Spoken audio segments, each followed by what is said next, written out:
Have you ever thought of how much work goes into maintaining our everyday life?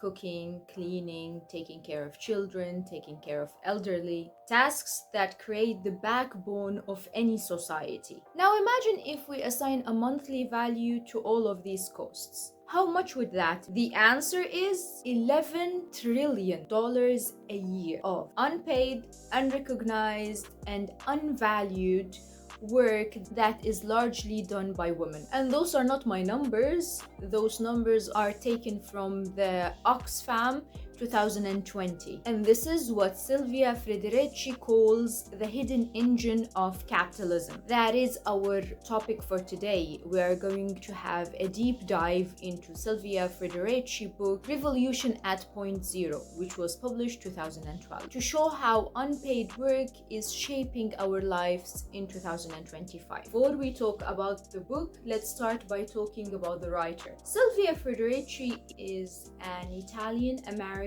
writer. She is a feminist, an author, an activist, a feminist theorist. She is best known for her work on Marxist feminism, where she analyzes and connects capitalism to the unpaid work of women. She is known for participating in wages for housework movement in the 70s, where she argued that domestic labor, housework, should be recognized as paid labor, not just a natural duty for women. She also connects capitalism to witch hunt in her book Calvin and the Witch.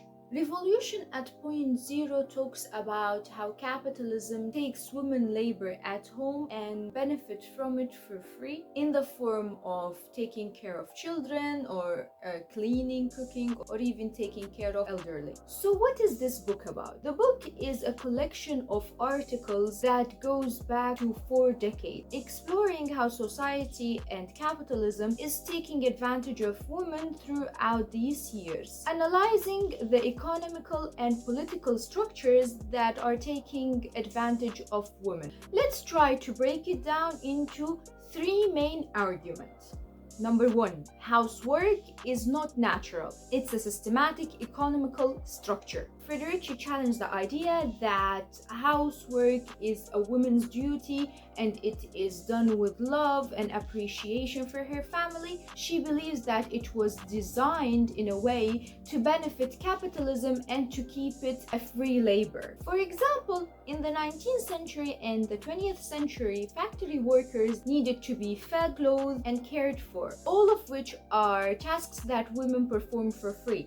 Likewise, women are now performing all of these labor, all of these tasks for free at home with no extra pay whatsoever. Number 2, capitalism expands by exploiting unpaid labor. Federici explains that for capitalism to expand, they need to find sources for unpaid labor to extract and take advantage of. For example, women are expected nowadays to work a full-time job and still take a second shift at home, taking care of their children, their household, cooking and cleaning. Another example can be women who are immigrants from poor countries going to a more wealthier country to work a very low paid job, leaving behind their children in their home country. Number 3, fighting against unpaid labor is a revolutionary act. Federici explains that fighting and demanding payment and recognition for household labor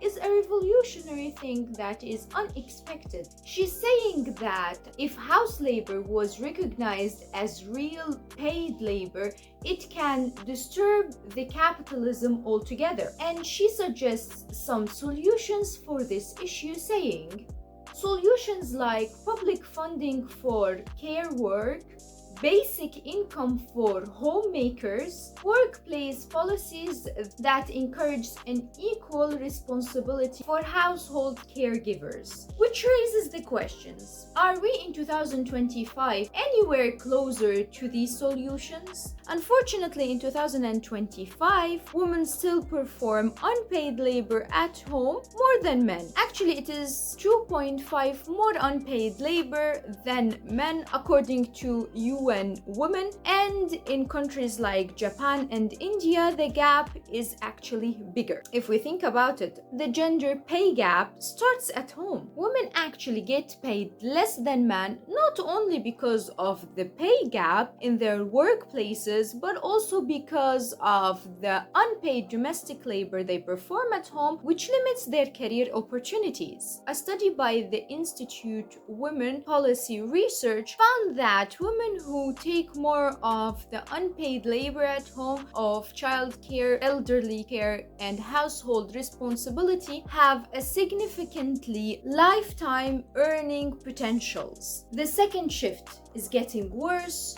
not better. Federici concept of the second shift, where women work a full-time job, then go home and work a second shift where they have to take care of the majority of household work and child care, make them exhausted, burned out, and their situation is not improving. And with the technology advancement where working from home is now a possibility, or remote work, the lines between work and home are blurred. So now there is no distinction between being at work and at home, which makes women's life worse. Federici's radical vision in 2025. Federici concept is not about a small change that can be done to the society.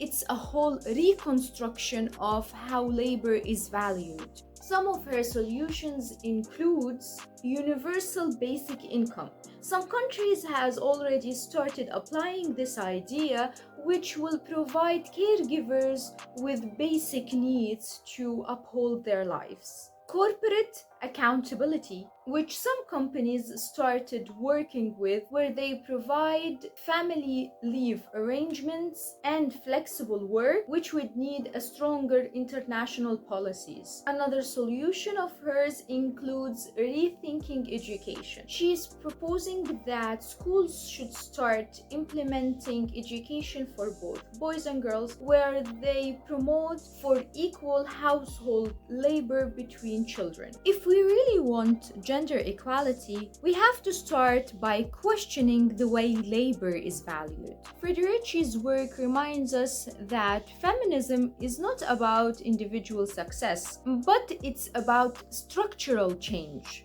Now I want to hear from you. Do you think household labor should be compensated? Tell me in the comments, and let's keep this conversation going over there.